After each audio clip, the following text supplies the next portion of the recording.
Are you confused about how FEHB and Medicare work together? Are you additionally confused about Medicare Part B? Do you need it or not? Is it optionable? Should you have it at 65?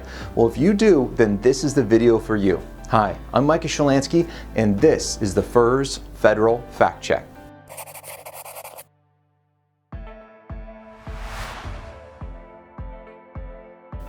Today we have a great question that's come in from Jeffrey, and Jeffrey is asking about FEHB into retirement. More importantly, how does it work with Medicare? It says, as a FERS retiree, am I required to sign up for Medicare at 65, or can I opt out of Medicare Part B? Also, regarding my spouse, who has never been a federal employee but covered under my FEHB, what options, if any, does she have regarding Medicare Part B? You know, Jeffrey, that's a great question. There's a lot of things that are going on there, right? All right, so let's talk about how Medicare works. There's many parts to Medicare. Most of the time for federal employees, there's only two parts that really apply to you. Medicare Part A is in Alpha, Medicare Part B is in Bravo. Now, Medicare Part A is a hospital coverage, and pretty much everyone at 65 should sign up for this. More than likely, this is paid up. It will cost you no more money, especially if you're a federal retiree. You've already paid into Medicare through payroll deduction, believe it or not, through your Social Security and FICA taxes. Part of that paid for Medicare, and it's paid up at 65. Then you have Medicare Part B, and this is what I call quasi-optional. You don't have to sign up, you just kind of have to sign up for it, and I'll explain why. The first thing is, though, let's look at our time frame that we have. So we have a timeline, and in the middle of our timeline, we have our 65th birthday.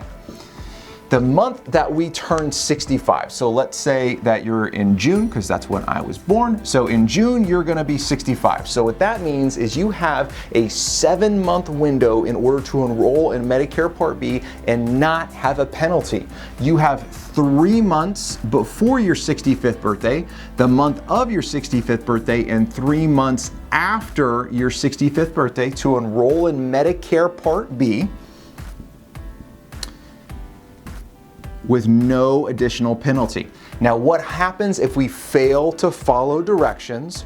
We get a penalty, right? The penalty with Medicare is 10% per year for every year you fail to enroll in Medicare Part B. So, Jeffrey, to your question, do you have to enroll in Medicare Part B? No, you are not required under law to enroll unless you're under TRICARE. Under TRICARE, you are required to enroll in Medicare Part B. If you're not under TRICARE, you don't have to. You could choose not to. Now, you may really want to, and I highly recommend my clients to look at this and probably enroll in Medicare Part B, because there's a lot of things that Medicare Part B is going to cover. And a lot of times people ask me the question, says, Micah, I already have FEHB, Federal Employee Health Benefits. It does a great job. Why do I need to enroll in Medicare Part B?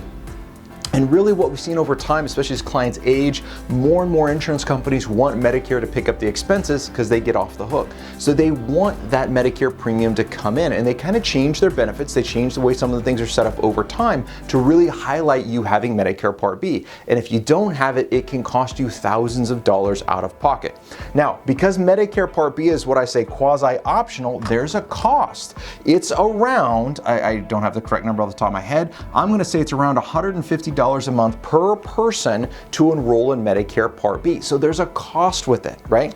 Now, if we do not enroll in our 7-month timeline, then there's a 10% per year permanent penalty. So if you wait 5 years to sign up, if you don't sign up at 65 because you didn't listen, right? You went to age 70, you went to sign up for Medicare, they're going to charge you a 50% penalty. So instead of $150, it's 50% of that is $75, right? You're going to pay $225 a month just for Medicare Part B. Now, the Medicare Part B premium is also based on income.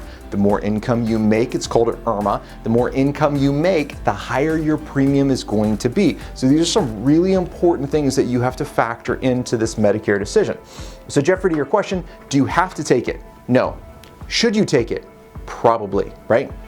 I'm actually going to link in this article to an article that Tammy Flanagan wrote. If you haven't checked out our podcast, the Plan Your Federal Retirement podcast, you really need to.